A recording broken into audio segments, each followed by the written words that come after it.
When you think of leaders trying to solve pressing social issues, what type of people comes to your mind? Perhaps a group just like this? Well, what if I told you that it can actually look like this? Like a group of girls discussing policy in Brazil's biggest legislative assembly. 2 years ago, menstrual poverty was a widely ignored topic here in Brazil.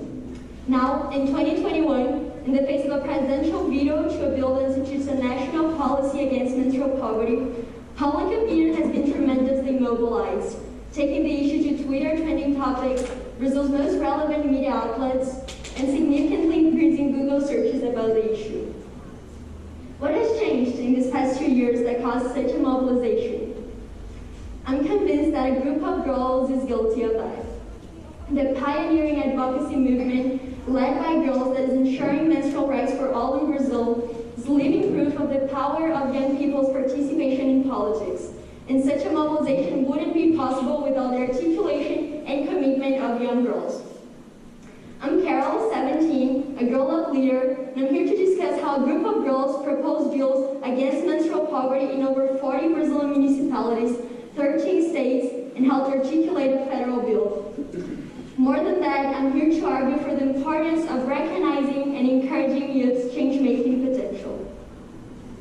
Girl Up is a global movement for gender equality, hosted by the United Nations Foundation. We're a movement of girls and for girls, and aim to ensure that girls' voices are taken into account in decisions that impact us in all our intersectionalities.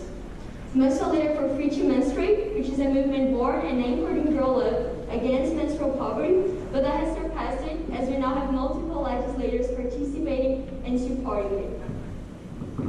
In the beginning of the pandemic, in April 2020, here in Brazil, Girl Up girls found out that menstrual products such as sanitary pads were not considered essential hygiene items. So they were not included in basic need packs delivered by the government, and its high taxes prevented financial accessibility, as it can represent as much as 34% of the price of the product. Aware of this reality, Girl Up girls all over Brazil started a campaign to fundraise money and collect menstrual products to donate to women in vulnerability. This campaign, called #AbsorveChJente, or #PadsAreUrgent, donated over 70,000 sanitary pads to women in situation of vulnerability. As we started to fully understand the dimension of the period poverty reality here in Brazil, though, we soon realized we needed a systemic change and not just an emergency response. We understood this change could only come from public policies addressing menstrual poverty that take into consideration the variety of situations in which people menstruate, formulating cross-sectional policies that argue for the right for basic sanitation, proper schools and sanitary pads at schools, menstrual education, and more. But as a group of girls, like teenage girls, we do not have any power to effect this long-term systemic change. At least that's what we thought.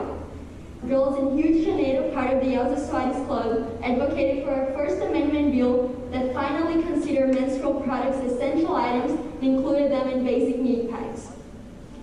That milestone serves as an inspiration for girls all over Brazil who understood it was possible to advocate for systemic change against period poverty despite being a teenager. What we thought made us powerless actually gave us more strength.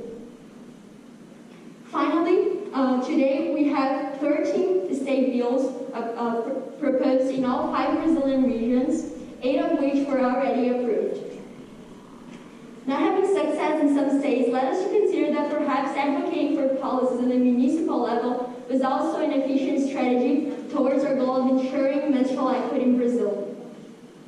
Thus, with the help of Councilwoman Mariana Calço, we created a bill that could be adapted and proposed in several municipalities and launched an ambitious campaign on a model we had never seen before, organizing a collective movement that would mobilize several legislators to propose our bill on the International Day for Menstrual Hygiene.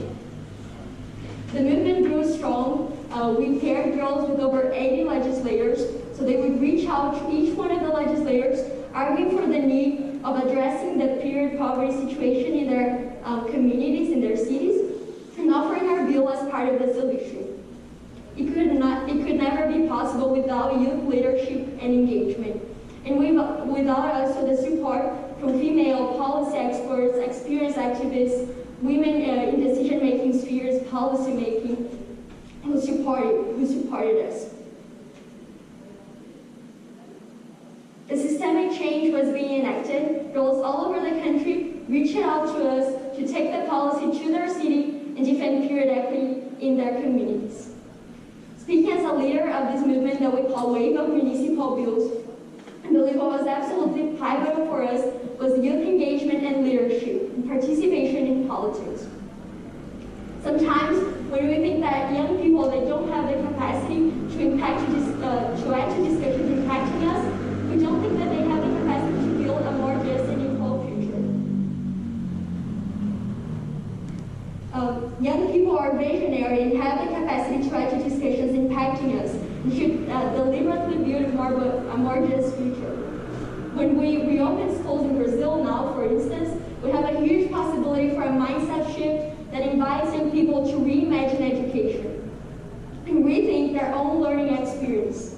By inviting young people to rethink the way they learn, it also creates more meaningful learning and conscious citizenship, as we saw in our advocacy movement.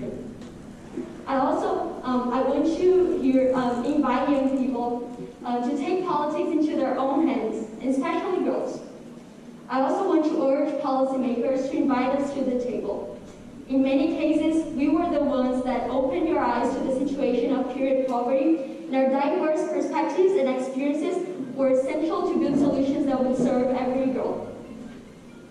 In the Free to Menstruate movement, we proved young people can make long-lasting change, not just add to the debate of what's the society we all want to live in, but actively help build it. Politics made only by rich, white, old men results in policies that don't take our needs into consideration. They will not do politics without us, because when they see a girl, we see the future. Thank you.